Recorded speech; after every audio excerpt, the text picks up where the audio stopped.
थाना में बुढ़िया मार के चल गई। हमके क्या पूछतो ना क्या ताकत था पूरा तकलीफ में दिया था।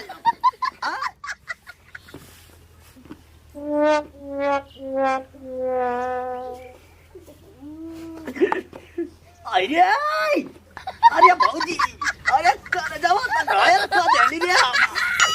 आई हाय अरे भाऊजी एकदम माइंड फ्रेश कर देली हमार। अरे करो थोड़े हाँ दूध ना पी ले वा मैं तो खोस के गई रे। सारा का जाने के पानी है के दूध ले पी ले पी रे ला दूध पकड़ ला तू पिया मैं आवत है चलिए से सुता चलिए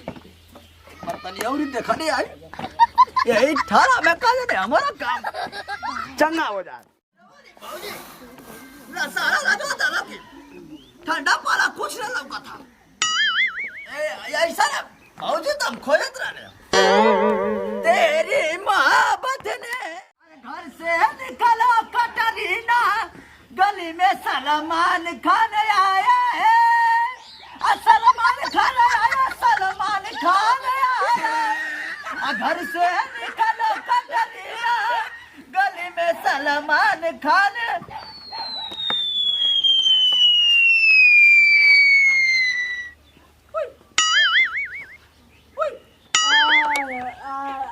खाली आया वही के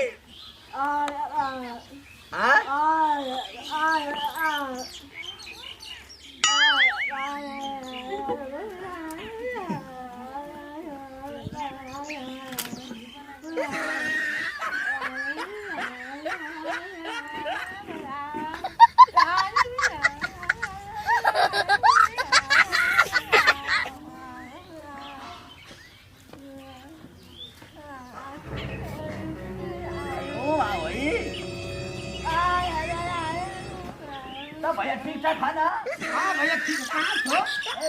खेत हम तो ठीक है ना।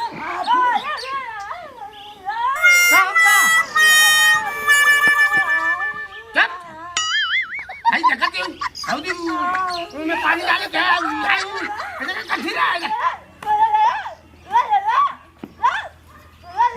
बापरी लगता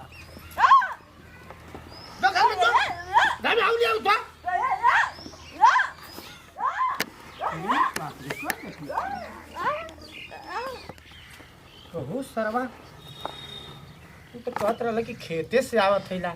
और सारे के खेत ना आ इधर साला हमार मेहरारू के ऐसा व्यवहार आज बदल सलौकत है ऐसा कभो ना करती रही है। आज आज झकेल के हमको भगौला है क्या बात है। अच्छा रुका निगरानी रखा के पड़ी तब खोतवा में लुकाइलू ए हो हमारी भाऊजी ए हो हमारी भाऊजी आए हो हमारी भाऊजी के कवने खोतवा में लुकाइलू ए हो हमार भाऊजी ए हो हमार भाऊजी। घर से निकालो कटरीना गली में सलमान खान आया है। घर से निकालो कटरीना गली में हट काम बंद पहले हट हट गाड़ी में आया है हटे काम बन दे मार घर से निकालो है क्या रे का हो भैया ऐसा ना पलावा देखा था नहीं बनवावे क्या माऊ क्या घर से निकलो कटरी का तुम्हार कटरीना है नहीं ऐसा नहीं कहा था नहीं ऐसा नहीं घर से ऐसे ही निकल ही बाहर लगवाई लगल ना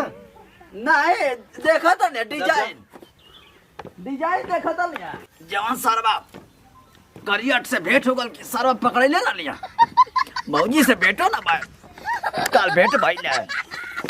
बता सारे आके जे पल्ला देखत मैं ऐसा जैसे जाते पलवा नहीं कि हर केहू गांव में लगल है का रे सूर्या ना रे भाई कैसी ए कैसर का बात घुमा जाके घुमा रू कैसर घुमा जाके अरे का ठे बुढ़वा आके जे बैठ के कहते कि घर से निकलो कटरी ना फटरी ना सलमान खान गाना गाओ तो पूछ ले कहते कि आई पल्ला हम आल नहीं देखा कौन बुढ़वा रे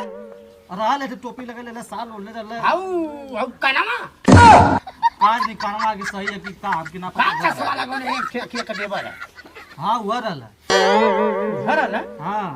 हे जाई ना के गांव तो लगाना घरवा के घर द्वार छोड़ के फिर वो पता नहीं कहाँ फिरिए वो कुछ तो फिरिए हम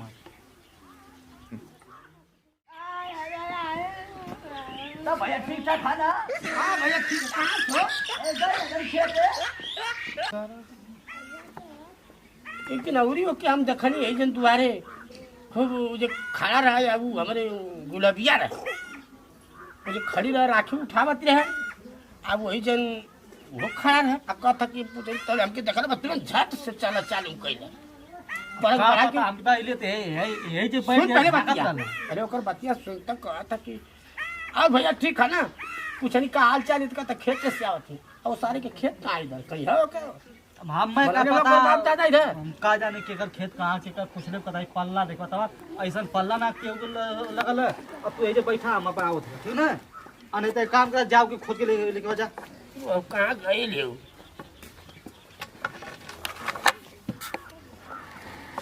देखी तो कहाँ गई है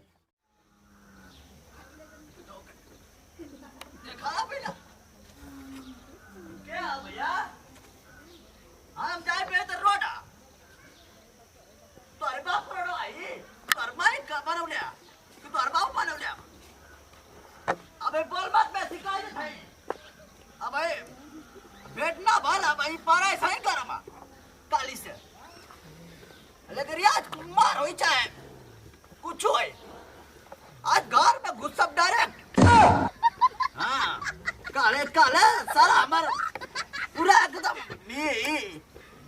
पूरा काम है चौपट का दारा सारा बीच में आते हाँ न तो हम कितना बढ़िया मुस्कियात रह लिया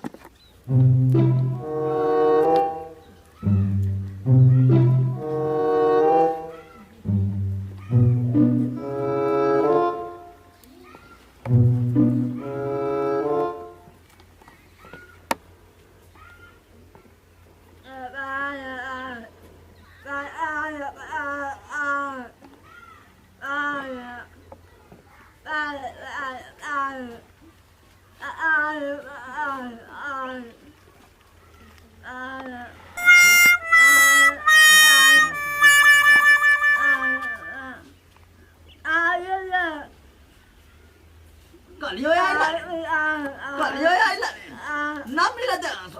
तो सुना देखा भी ना रात भर हम सुना रात भर ना सुना फाल्ट हो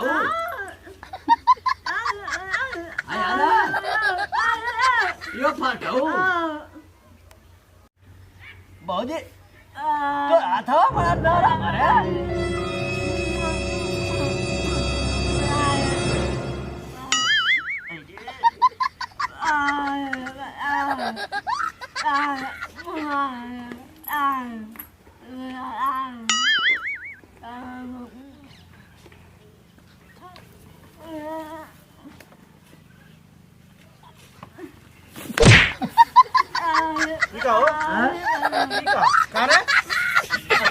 खड़ा देखता नहीं है एकर मुहावा हम देखता रही तब अरे भैया ये खेतवा से ना तो ठंडा लगला का कर कर ले वाला खेतवा में हां तेरे तो कमल बाप खेत बनवले हम वो हरिया हां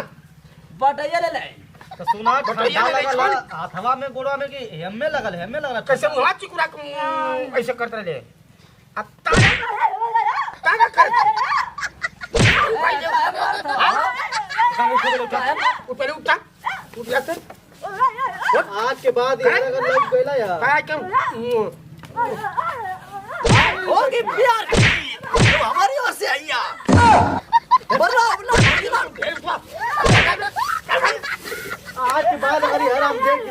मार के बाहर ये बता सारे के शर्म ना है करे मुंह बाहर है सारे कहते तो की इज्जत मान सम्मान कम तो हां तनको ये करी भाई पागल है ओ प्यार कीजिए भाग जा से वो जब आओ थे तो काहे का माना करता वालो अरे साल पागल तू तो है तेरे बहुत लगा था सारा ढेर दिन से ई बनाई आओ सनम जाओ सनम हां तो हम का करे हुआ तो कल अकेले सिर के मेरा लोग करे कन मसाई हमार तो कहिए गुजर गई दिया तू सही मेरा को नहीं मटक लगाई बा अरे साल हां बड़ा दम साल वो तो कल हम के परसों खिलेसिंग फलासिंग करत रहे आयो रे मां ये कहत रहे कि आओ कटरीना गली में सलमान खान दुआरिया पे हमारे सलमान खान भाई भाई सलमान खान मार के सारे सलमान खान आज की बात आई आइले ना आई सोच के जान लिए दादा हमारा ललटेनिया चल जाए तो तो पुता जानी कर ये मत